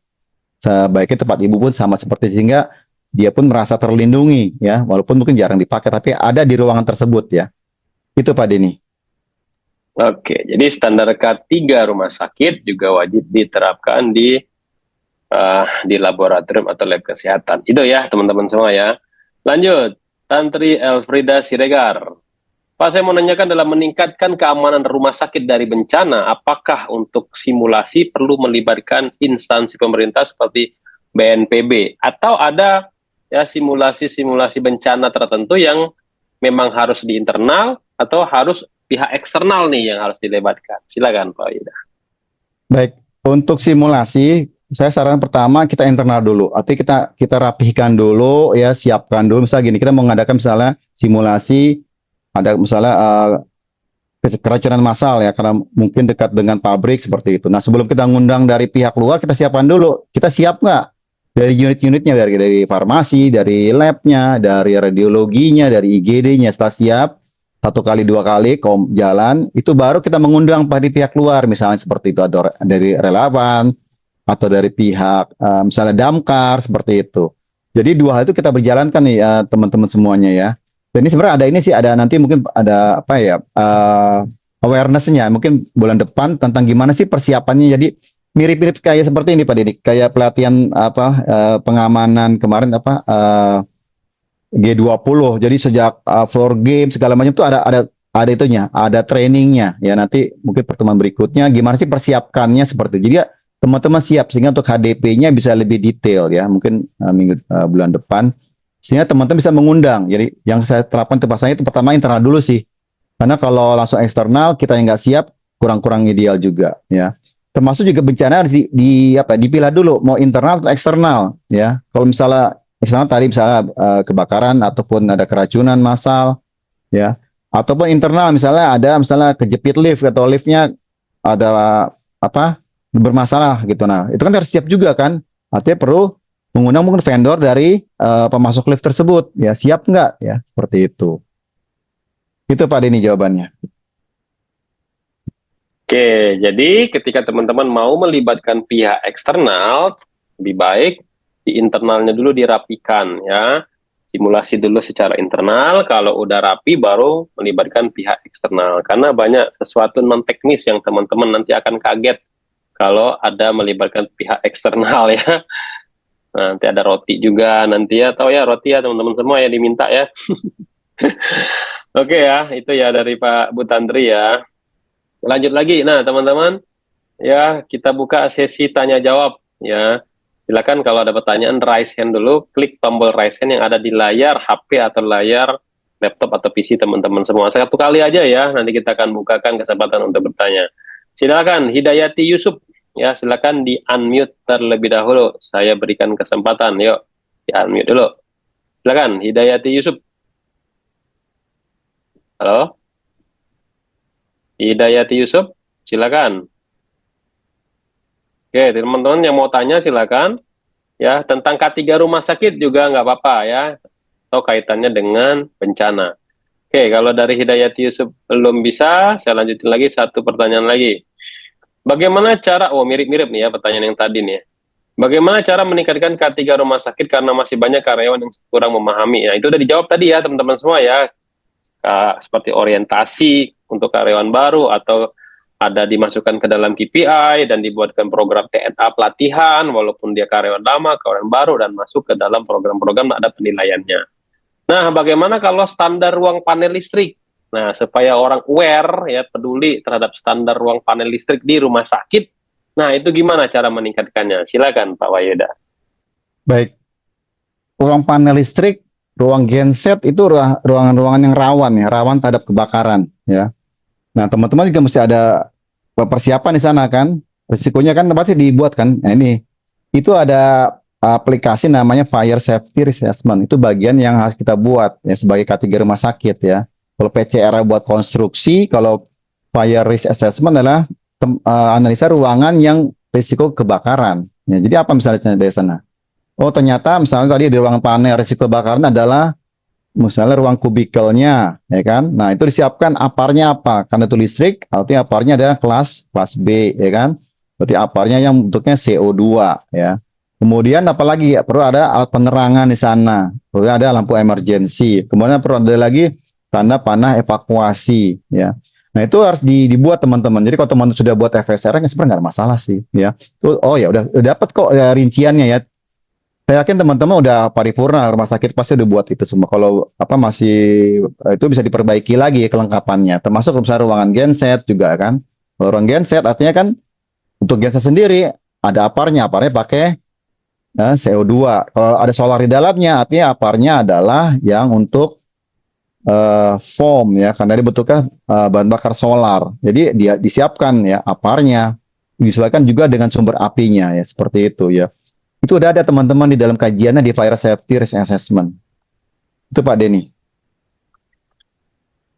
Oke, jadi gitu ya teman-teman semua ya. Kalau mau meningkatkan awareness terkait dengan panel listrik. Ingat ya, ruang panel listrik, tadi kayak ruang genset, itu adalah ruang-ruang yang restricted area ya, ruang-ruang yang memang tidak sembarangan orang bisa masuk ke sana. Jadi ada pembatasan area. Pastikan teman-teman juga harus membuat tuh siapa saja yang boleh masuk ke sana, siapa saja yang tidak boleh masuk ke sana.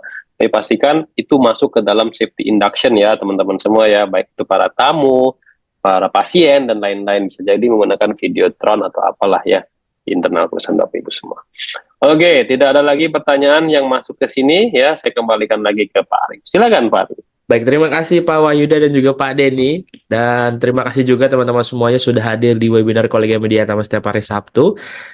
Dan untuk sesi akhir ini, mari sama-sama kita dengarkan terlebih dahulu untuk closing statement dari pembicara kita, Pak Wahyuda, dipersilahkan.